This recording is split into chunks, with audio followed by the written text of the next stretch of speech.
on jaarama tana ala ton ɓey nguure nden no e jam paykoy no e jam paykoy no selli ɓeygu ma no e jam golle ɗen no e jam on huyliki e jam on ɗaniki e jam ñallal ngal goy ko honno wonɗo wadde kikiɗe ɗo hiɗon e jam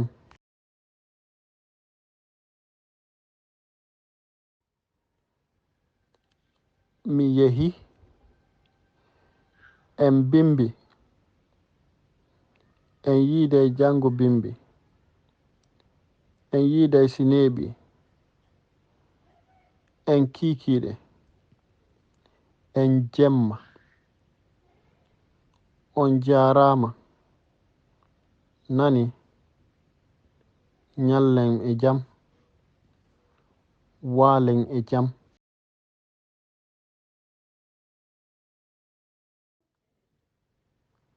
hiɓe e jam hihi o on jaarama awa acce hakke mi ala faamude miɗo jangude.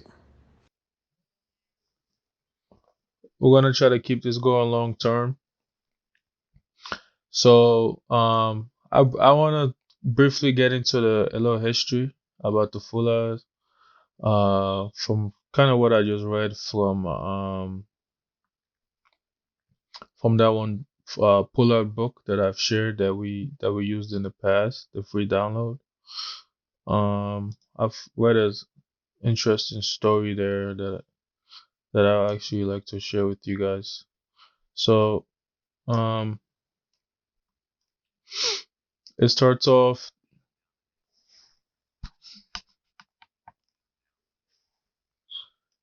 It talks about here kind of like how the Fullers are mysterious.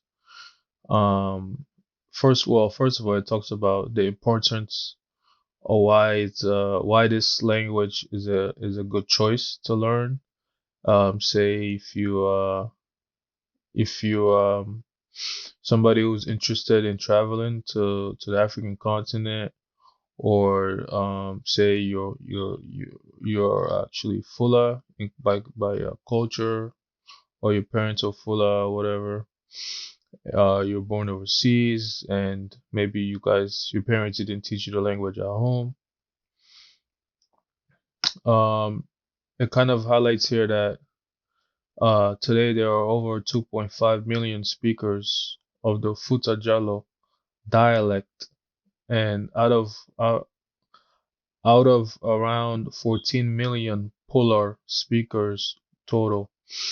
So all over West Africa and all over Africa period, there are different forms of Fula depending on what country you're at. And just a heads up, the Fula we'll be learning is straight out of Guinea, West Africa. Getting into the brief history, it speaks about the mysterious of the Fulas and how the French wondered about their light skin and fine features, and their language seemed unrelated to any of the surrounding languages that were in West Africa. They were, and the fact that there are credible historical sightings of the Fulbe as far east as Libya and Egypt.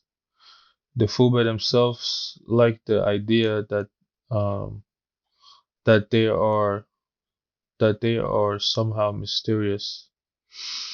Um,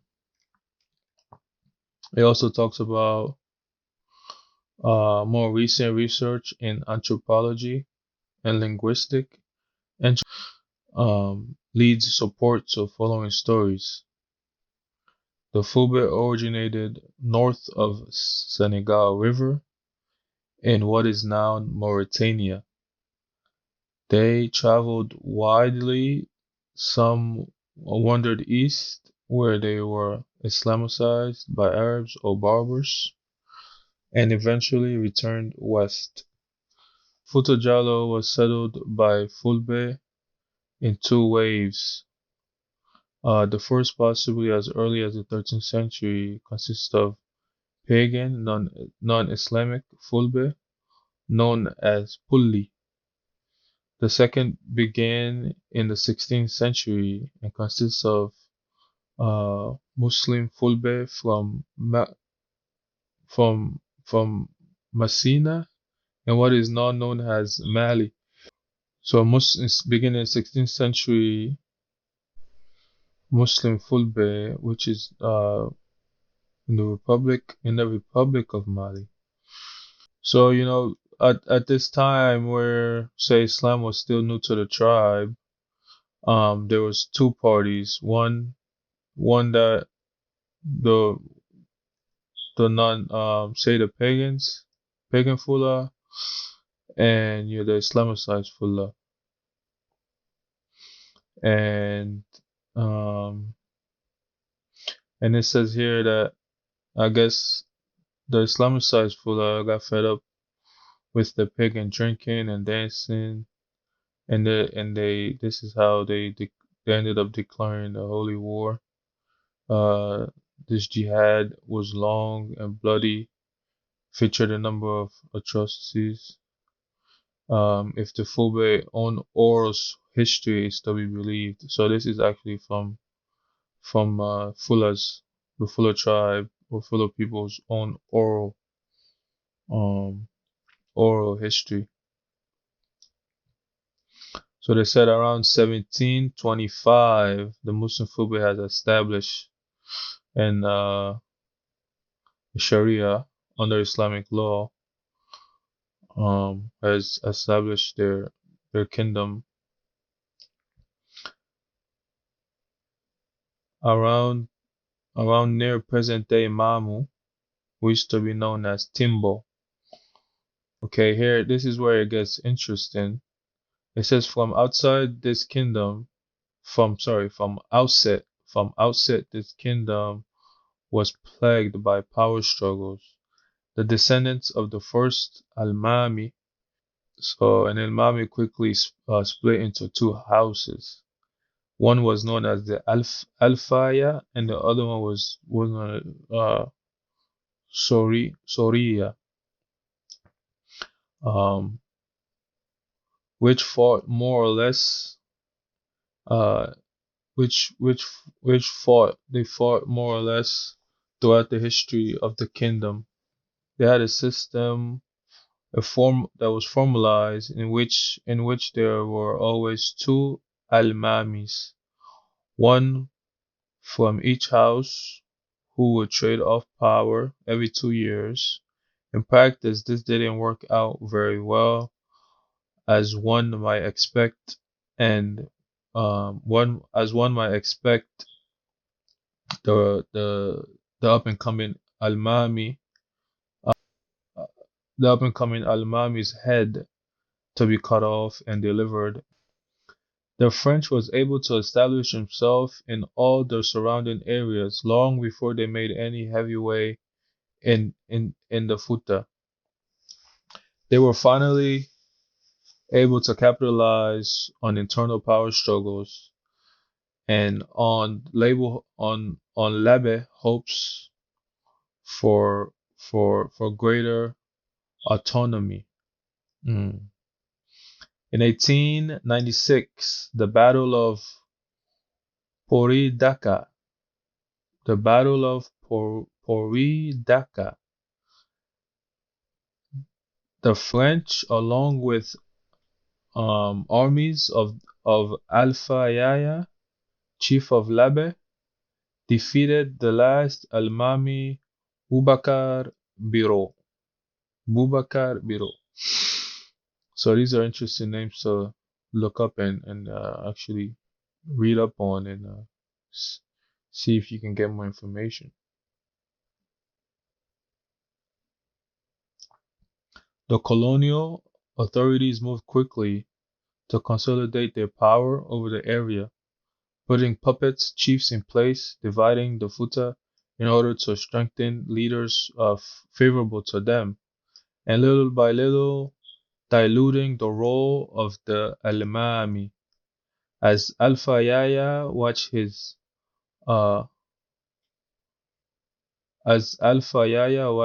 power slip away, he tried to organize an uprising against the colonizers, but his plot was discovered and he was sent into exile. He died in a prison colony in Mauritania. But we can't blame France. We have to blame ourselves. You know what I'm saying? We have to blame ourselves because we're always at war with our own brothers or sister. We're always at war with ourselves. That's the problem. We're always at war with ourselves.